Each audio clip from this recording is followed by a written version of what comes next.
Welcome to Principal Center Radio, helping you build capacity for instructional leadership.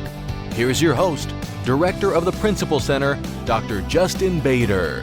Welcome everyone to Principal Center Radio. I'm your host, Justin Bader, and I'm honored to welcome back to the program Cassandra Erkens and Tom Schimmer. Cassie is a presenter, facilitator, coach, trainer of trainers, keynote speaker, author, and above all, a teacher who presents nationally and internationally on assessment, instruction, school improvement, and professional learning communities.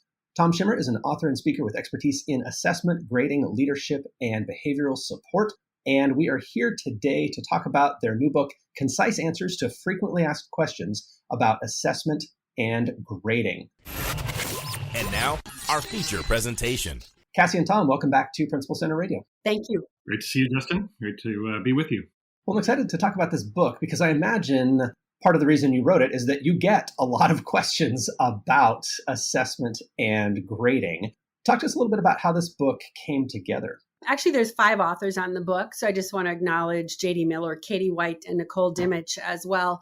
And the 5 of us were looking at different questions that come up, different concerns that people have. And we were documenting them and just decided it's time to answer those in as concise a way as possible because assessment is very complex and people get frustrated and you can get a lot of mixed messages in the field. And so we did our best to kind of navigate the waters and talk about what you can look at on both sides to an issue as we tried to answer those questions. And as the title of the book indicates, they are concise answers because we know that the research and assessment is wide and deep. And we know that sometimes it's challenging to find the answers to the questions you're looking for. And as the 5 of us travel around and do workshops, we get inundated with questions and we want to give people a quick answer. That doesn't mean the issues are simple. That doesn't mean that you don't have to dig a little bit deeper, but we wanted to provide people with 2 to 4 paragraphs of a quick answer so that people had an idea of, how we would respond or what a practice might look like or the way that you might approach a situation. So that's really the intent of the book.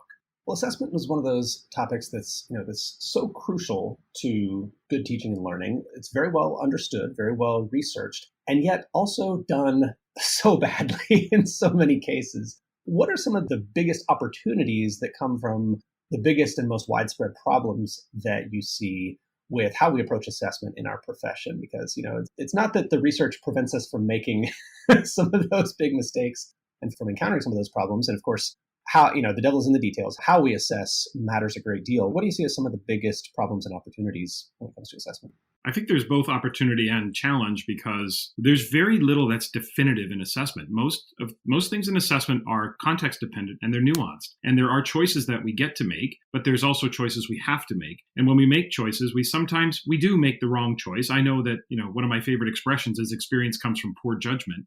I made a lot of mistakes in my classroom back in the day, and I learned a lot about assessment through that. So I think both the opportunity and the challenge comes from the fact that there is no definitiveness. For example, we have 30 to 35 years of modern research around feedback, and yet we sit here today in 2023 and we have no definitive answer as to what strategy actually works in feedback universally. So we have to make choices. We have to watch how students respond. We have to consider our context, the nuances of what we're doing. And that's where some of the opportunity and the challenges come. Quite some time ago, Stiggins and Herrick ran some research and they looked at the curricula across North America in undergrad programs for becoming teachers. And what they discovered was, on average, less than 20% of a teacher's prep time is spent even talking about the topic of assessment. And yet we know from the work of Hattie and Marzano, master teachers spend over 80% of their day immersed in assessment activities. And we went from being way too loose, teach whatever you want.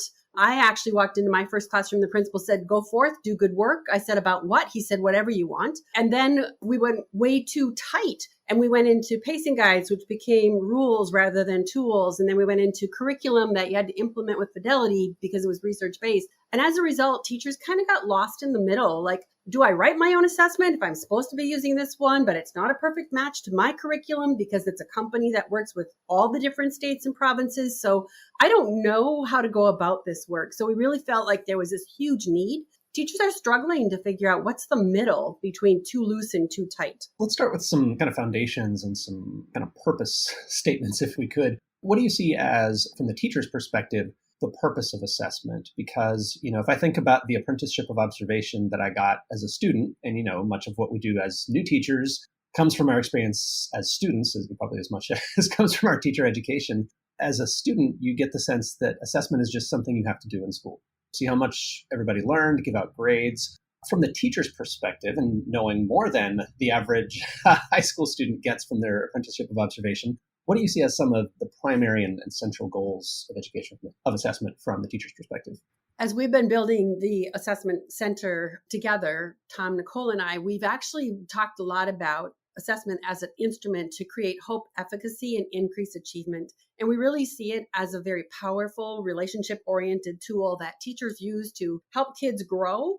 Grading became so critical that it actually wiped out common sense in some cases and forced our hand at just like filling boxes. And so we've lost the purpose. And our mission is to try to go back and reset and help people realize there's a bigger purpose to this work. And it really is about moving the needle on achievement, not just documenting what was and moving on. One of the things that we saw if you look historically with the renaissance with assessment that happened in the late 90s and the early 2000s, it coincided with the tech boom. And we had this onslaught of electronic grade books that really had people, unfortunately, thinking about the over quantification of learning. And so, yes to everything Cassie said in terms of building relationships, focusing on not just achievement, but focusing on building hope and efficacy, being that students, not in spite of our assessment practices, but through our assessment practices, students can see the pathway to success and believe that they can get there. So all of that really is an opportunity for teachers to gather evidence. And that's really what assessment is. Sometimes when I work with groups, I'll say to them, all assessment does is give you access to the information that's already in the room. The students have a certain degree of understanding of what you've been teaching them. You need access to that for a couple of reasons. One is to decide instructionally, what am I going to do next? Am I ready to move forward? Do I have to reteach? Do I have to go back? I need access to that information. So not every assessment has to be formal. A lot of times the most powerful assessments are informal. They are times where students are not even aware they're being assessed. They're in conversation with one another and I'm listening to them and I'm listening to their understandings and misunderstandings. Another reason to gather evidence is to decide to verify the degree to which a student's met the learning goal. And that typically is the summative purpose.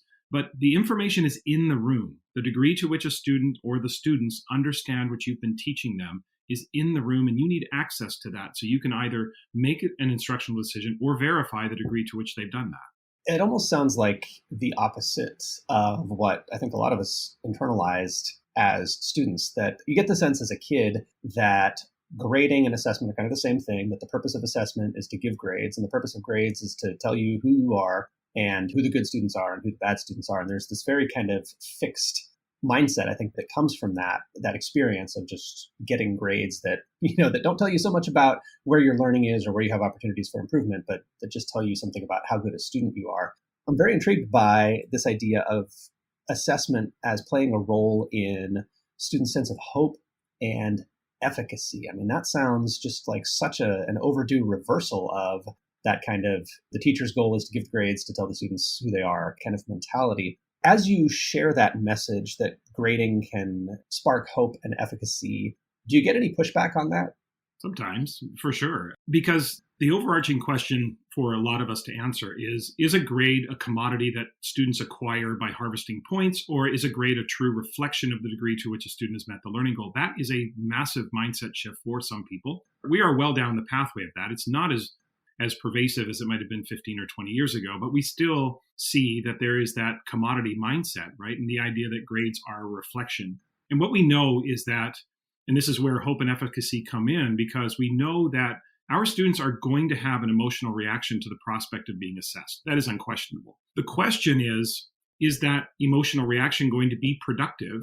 In other words, are they going to see assessment and grading as an opportunity to take inventory on where I am right now and think about my own next steps, or the teacher helps me guide myself toward what's next for me as a learner? Or again, it's the verification. And then how do I move forward? Where am I with all of that learning? So the other emotional reaction, though, is assessment is something to be feared, and they shut down. And for us, when we talk about hope and efficacy, we're really trying to influence as much as possible the emotional context around assessment, because we know students will react. We have some control over whether that's a productive or counterproductive response.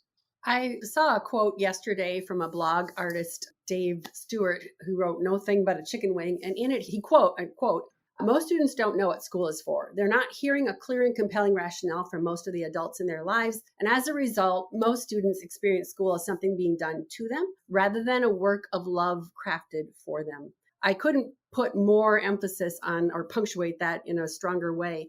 I want kids to fall in love with learning. And right now, this heavy test and threat culture is making school be just a drag, and they hate it. I want them to fall in love with science and social studies and math and language arts. And I want them to leap out of school and actually put Disney out of business because it's the most exciting place on earth to be as they think about solving world problems. And I think if we really took a look at some of the standards that we have as young as kindergarten and all the way up, they can do that work in their world today, not someday when you're 40 and not on a worksheet.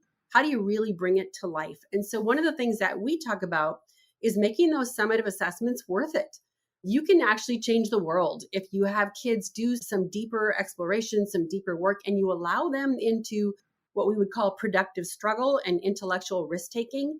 And we've done so much over scaffolding that we've actually under-empowered learning. And then we get frustrated because these kids are unmotivated and they won't step up. And we're trying to change that paradigm.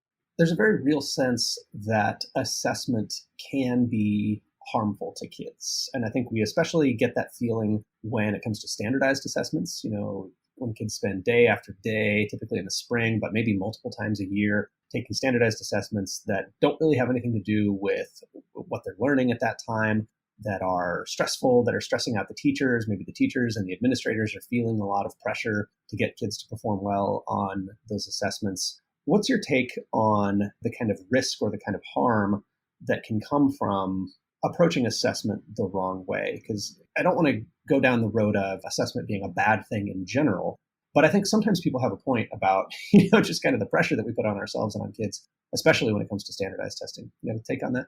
It's an interesting atmosphere around standardized testing because I think there's a caricature of standardized testing, but large-scale assessment has a place in a system as long as it's used for large-scale decision-making. The real crux of it is the way that schools and teachers get beat up with the data and the way that schools are and teachers are treated. It's not wrong for a jurisdiction, a state, a province to ask the question, is our system serving our constituents? And is public school, for example, is it actually the great equalizer, or to what degree does zip code still factor in results? That's not a wrong question for a jurisdiction to ask, but it's when we start drilling down to the classroom level, the individual student level on large-scale assessment, where we kind of lose the plot, we lose focus. And the challenge is that it starts to become something we're just doing to kids as opposed to doing with them and looking at ways that can support the program decisions that we make. So I think the challenge is that as long as the assessments are disconnected from instruction. I mean, the critique of standardized tests that are not valid, one, it's external, two, it's standardized. Those are not valid criticisms of a standardized test because a well-developed standardized test will be better than a poorly designed classroom assessment. However, a very fair critique of standardized tests is the disconnect between the classroom and the assessment, that the teacher was not responsible for creating the assessment tool. Therefore, the assessment may have language in it, or it may approach assessment. There may be a style of questioning that the students haven't seen before. Those are confounding factors that influence results. And so I think the disconnect between the classroom teacher and the standardized test is problematic, and it creates a lot of anxiety because then the data is used to beat up teachers and rank schools and affect funding and all of these things that surround the atmosphere. If the standardized tests could be used for what their pure intent would be, then I think they could have a place in a balanced assessment system, but the problem is all that surrounds it. And I want to take it from the classroom perspective, all that Tom said, plus, do I really believe that all kids can learn and that it's my job to get them there? I also happen to represent the work of professional learning communities at work, and I have seen such amazing growth with kids in dire circumstances, no matter the zip code. We can get amazing levels of growth. And I find it odd that a group of writers, educational writers, had to come out and say, schools should focus on learning, because isn't that what we were always supposed to be about? But the truth is we got into this mode of cover and record, cover and record, cover and record, not teach and support change, but just cover and record what happened. And as a result, we end up with this, an author I'm reading, The Cult of Smart, right? It's a commodity. Who's getting the high stuff and who's getting the low stuff? And then that chasm just widens over time. And it's our job to put that back together again. And as Tom said earlier, the way we talk about it with kids, the way we help kids understand it, the way we put those scores in perspective, all of that changes what happens next. So we have to be so careful with how we talk about it with kids and even with teachers. I don't even know that they always understand what they're trying to accomplish with their assessment work.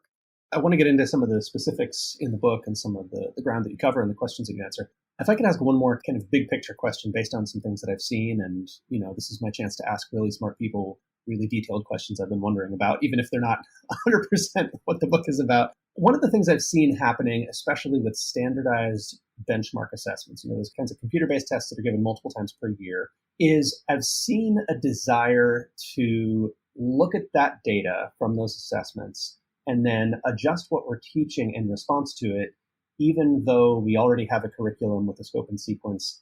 And we'll have scenarios where, our students were low in this particular area. Well, we don't teach that until March. Well, let's teach it now because they were low. And then we just kind of tear up the curriculum. And I get this sense that we're kind of over responding in some cases to assessments that were not really designed to, you're not supposed to patch the holes in students' learning in October of things that they're supposed to learn in March. And I see that happening. Do you have any words of wisdom or any vocabulary to help me understand what's going on there, where we're kind of misunderstanding the purpose of those benchmark assessments? I don't know that it's an either or proposition. I think it's the genius of and. I don't want to presuppose that our scope and sequence was right from the beginning. And I think testing companies are getting better at aligning with the more important standards and making sure that we're hitting them all the time. So when I work with schools that are doing that, they really are taking a deep dive into, okay, but is this a skill that we could wait until spring, or is it actually really important that it gets taught in the fall as it's a scaffold to get ready for what comes next in the spring? So I don't see people abandoning with reckless abandonment. I just see them really trying to figure out, do we have our own scope and sequence right? Should we be changing it? I think that they're trying to be very thoughtful about not just messing everything up, but that we certainly have gone through chaos as we've tried to get to a place of steadiness. The clinical application of benchmark assessments and students being in situations where they're being asked questions or prompts that they haven't covered yet or haven't been taught yet. I mean, it goes right back to what Cassie and I have been talking about and what Nicole and the three of us talk about all the time, which is that hope and efficacy. Ask yourself the question, what impact does that assessment have? You might say to the student, you might be able to say to them, look, we haven't covered this yet, but it still has an impact on them. And I think we need to be more thoughtful about either creating our own benchmark assessments that actually do measure growth and measure the degree to which a student is on track, the trajectory. If you're talking about very young children, if you're talking about first grade, second grade, et cetera, even as old as second grade, birth month is going to make a big difference in how that student shows up in their learning. And you could have a student that's on the proper trajectory, but they appear to be less than proficient because they are 10 months younger than the majority of the class. That evens out in middle school and is a non-factor in high school. But in the very young grade levels, proficiency and age can be conflated. And we have to be a little bit more thoughtful about, Cassie, Nicole, and I often talk about what's the purpose of the assessment. And I think sometimes we have to get clearer on what the purpose of those benchmark assessments are, so we answer the question we're seeking instead of just blindly applying a generic benchmark assessment that a testing company has created. They produce those for mass consumption. They may not be right for your school, and we have to interrogate that and know that maybe there's a section of that test or assessment that we don't do right now, and be thoughtful about the application of that. So I think the art or the skill of this, and why teachers and administrators need to be assessment literate, is so they can look at any sort of generic assessment that comes from a testing company and interrogate it to see if it aligns with what we're doing. Do we need to adjust language? Do we need to do the whole thing? Or maybe we do sections of it because that's what our purpose is at this point. But to not know the right questions to ask of that assessment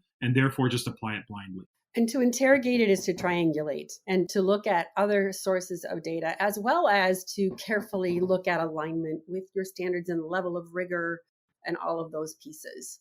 The literacy when it comes to understanding how your curriculum assesses. I'm thinking especially of math curriculum, where you cover distinctly different topics throughout the year, hopefully in kind of an integrated way that features a lot of review and that builds on previous learning. So sometimes it makes me shake my head to see teachers getting on Teachers Pay Teachers to get a worksheet when they get their benchmark test back. It's like, no, your curriculum is going to get you there, and your curriculum has the assessments you need to help you figure out how students are doing with what you're actually teaching right now.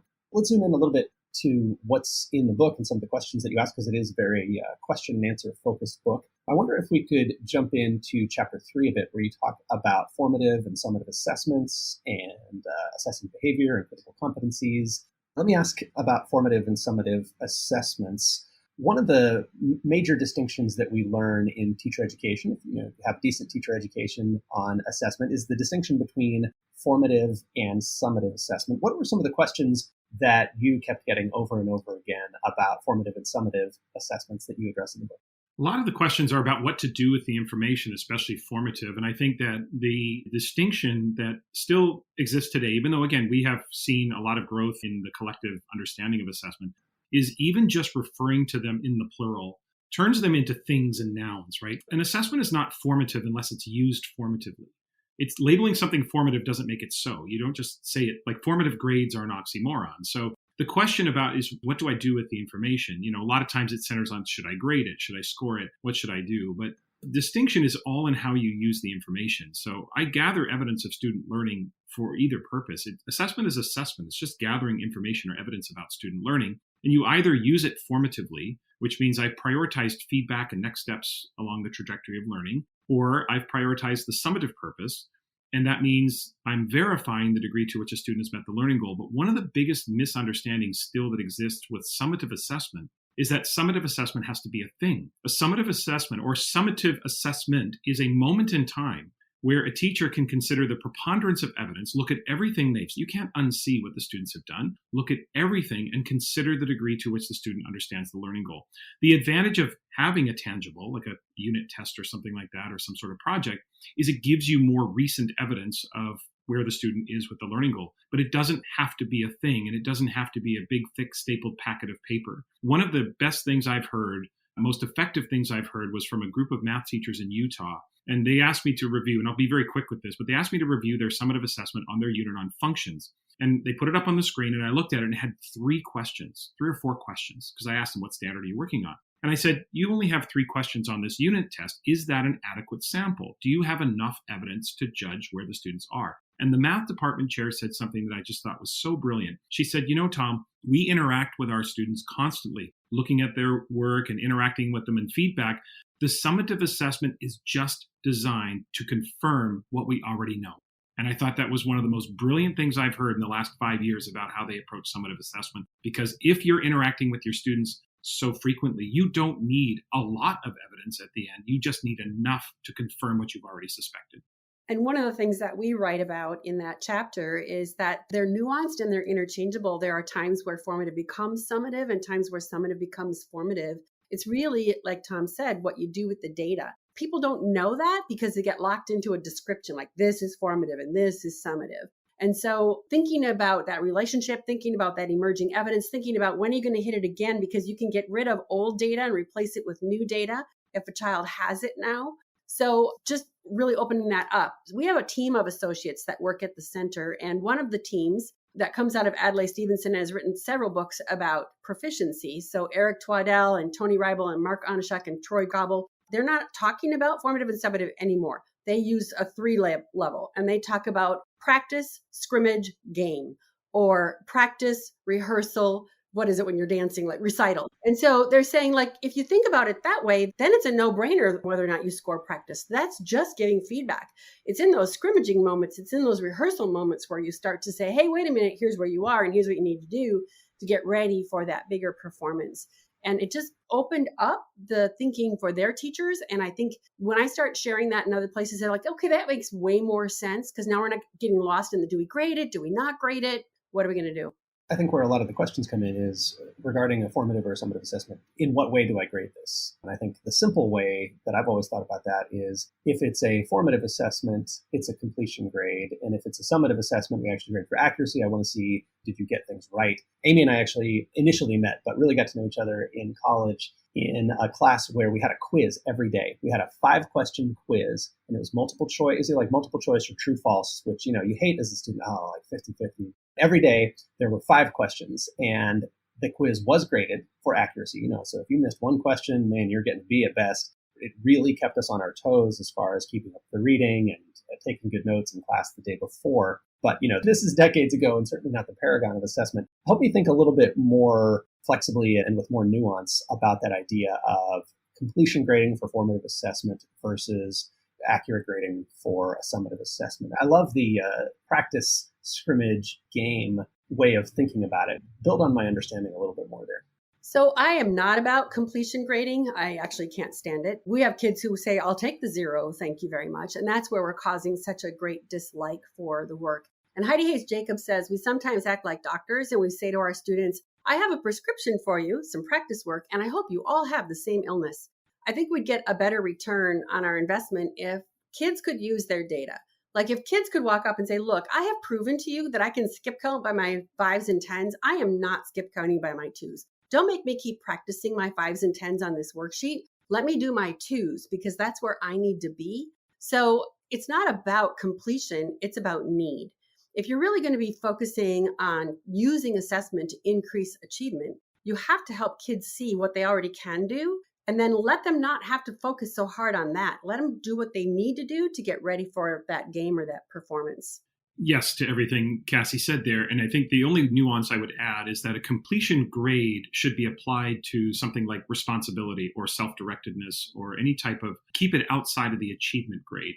But if we are also trying to teach skills, habits of learning, things that will be transferable in any subject area, then completing your assignment is an important skill and taking responsibility for it in general. So if you're going to quote unquote grade it, that should be handled outside of the achievement grade and handled in a way that allows us to confirm. Because if we are going to say, we can't have it both ways. We can't say, well, Tom, we teach more than just the standards. We teach kids about life skills or habits of learning. But then we say we don't have time to assess that because we're too busy teaching it. You can't have it both ways. So if we're going to say that we want to prepare kids and help them learn the habits that will help them be responsible as young adults, then we have to pay attention to those habits. But when you think about assessment, you should always have the word quality at the tip of your tongue. So I often work with groups, and I know Cassie does the same, Nicole. We talk about quality over quantity, quality over completion, quality over counting. It's always looking at the quality of evidence. So a student might have completed the assignment, but if all the answers are incorrect and they have no understanding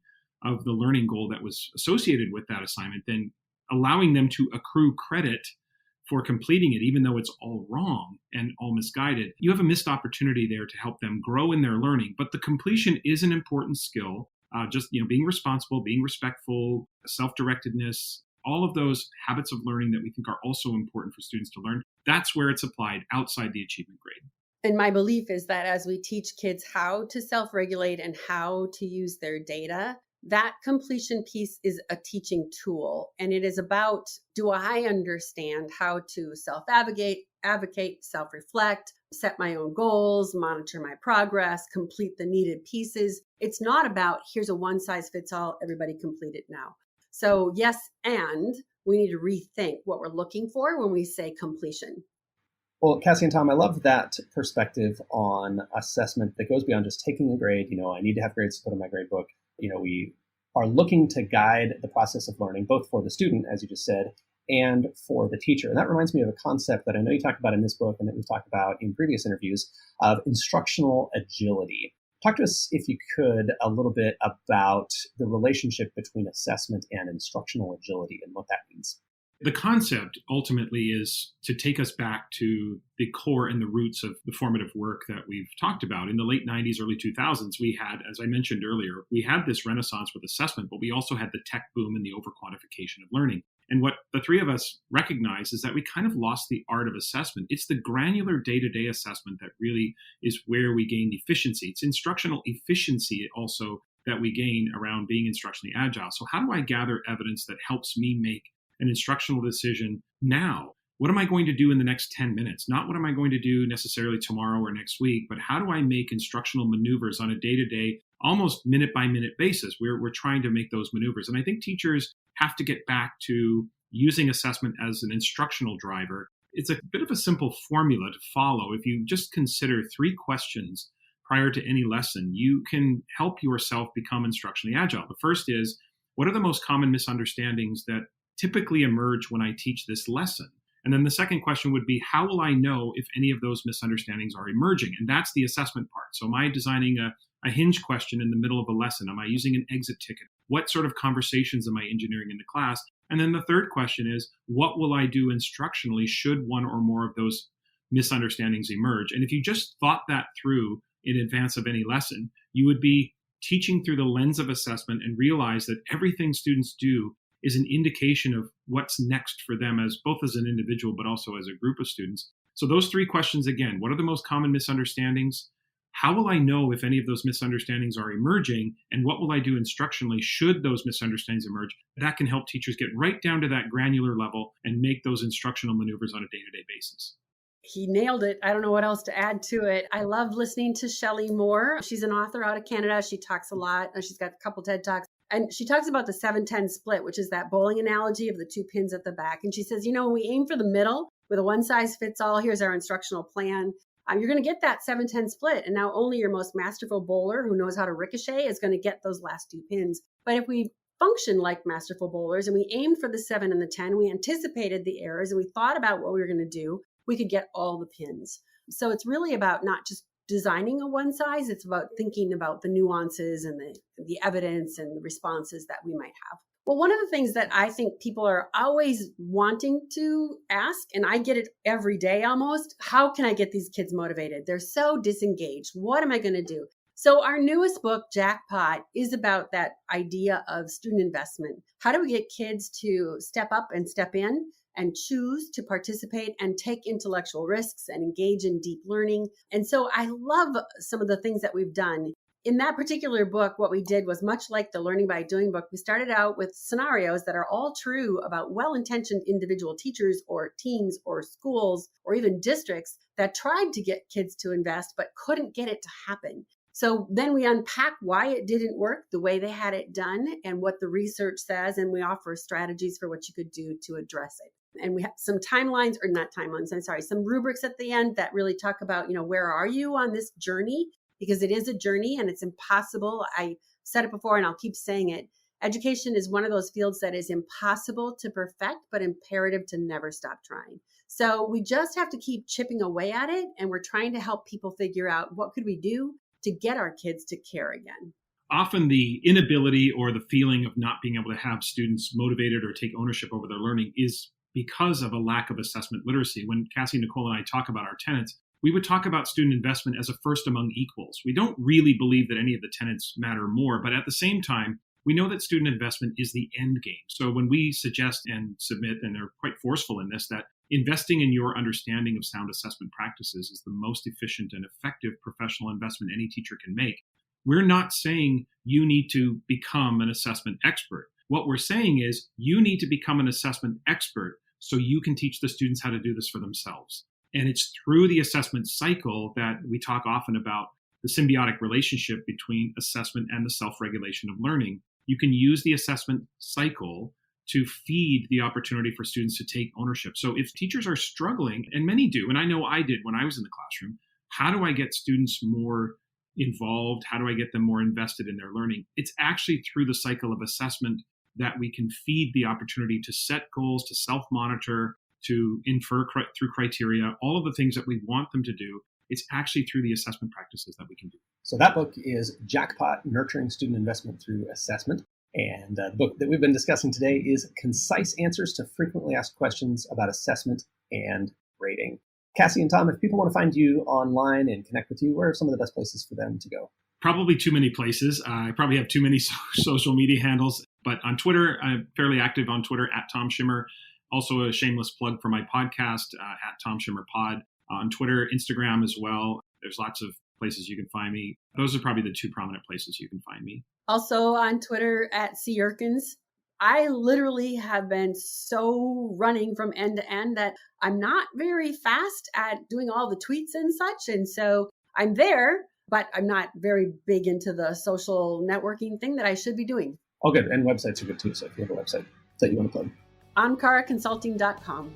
Yeah, we also have our allthingsassessment.info, which is a non-commercial site, nothing to sell you there, but certainly more information about our assessment tenets and lots of information about our assessment center and our team, et cetera. So that's a place people go.